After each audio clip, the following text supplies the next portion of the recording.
Hi, I'm Kyle Madsen. I'm taking the negative effects of what cameras in the courtroom will do. Now, the opponents have provided you with evidence stating certain things that might happen in the cameras in the courtroom. I'm here to outline three negative aspects, though, that will happen if cameras are allowed. That cameras allowed in the courtroom would actually hurt. That will hurt the judiciary system. That everybody has their right to privacy, and every person is biased, and it doesn't really matter if they are shown the trial in public, on television, in the newspaper. They can form their own bias regardless of whether or not a camera is there. Now, first off, I want to point out to how it hurts the judiciary system. Having a camera in front of you while you are testifying in front of people is hard enough, but when you are now broadcasted in front of millions of people, of which you don't even know who half of them are, is more nerve-wracking than it already is. One quote from a book, I'm trying to find, from a book that's quoted by Barber.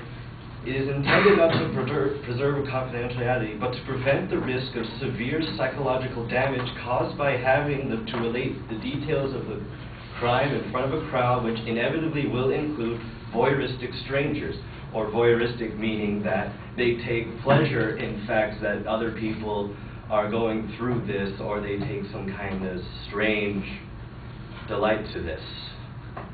Other points is that they become too nervous to actually say anything in front of a camera for fear that they're actually going to say. This is going to affect them outside of the courtroom. For example, as stated in a debate online, as an online debate between several educated lawyers in the iDebate.com, it says close-up shots of defendant's gestures, expressions may compromise his dignity and ability to concentrate on the proceedings. Now, another thing is that since it's recorded, if the court is to go on to several other days, that people can actually, the courts, the jurors, lawyers, and even the witnesses are allowed to review their own case and maybe even allowed to distort what they say in response to it in case they were going to say something else. Jurors will watch news of the trial in which they are participating and will be subconsciously influenced in the testimony given airtime, stated in News Camera in the Courtroom by Barbara Susanna. And again, witnesses are scared to do anything in front of the courtroom. Witnesses may be reluctant to testify. One example is Steinberg's defense, as stated in Cameras in the Courtroom by Dick Dow and John Steinberg's defense witness, Marilyn Walton, was so afraid that her testimony would subject her to dangerous repercussions that at one point she simply refused to continue talking. Now, another point I brought up in this was that people are biased in relating to whatever the heck is going on. Life is when you're introduced to several biases by several people, whether or not it's your parents, school, or other such arguments that are influenced your life.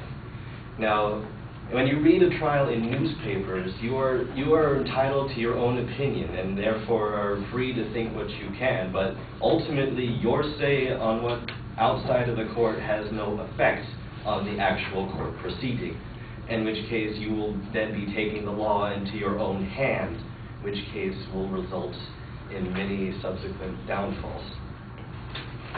Another point I had brought up in this case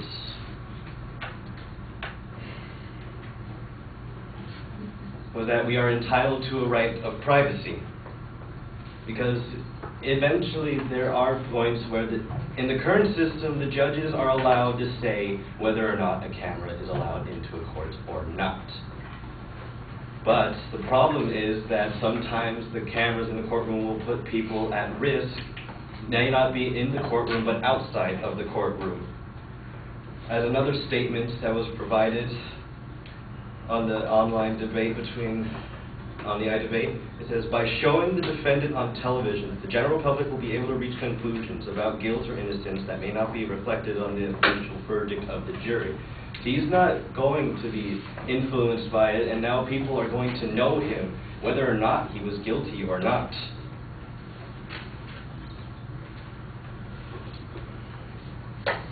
And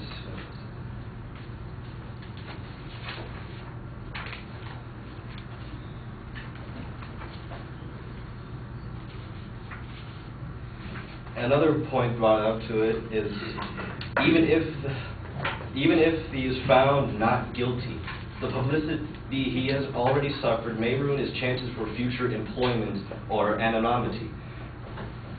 He may not have been found guilty for whatever charges he was found for in court, but the mere fact that he was in court for a case that he may not have been a part of will ruin his chances for future jobs and future employment risks. And going back on one point, saying that it will hurt the judiciary system, we've tried showing the judiciary, we have shown cameras in one aspect of our life.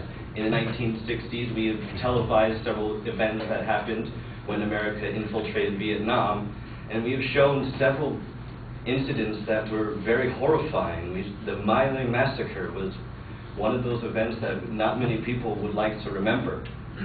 Now, imagine if we brought in a camera to a case involving Stella Linebeck, who burned herself on McDonald's hot coffee.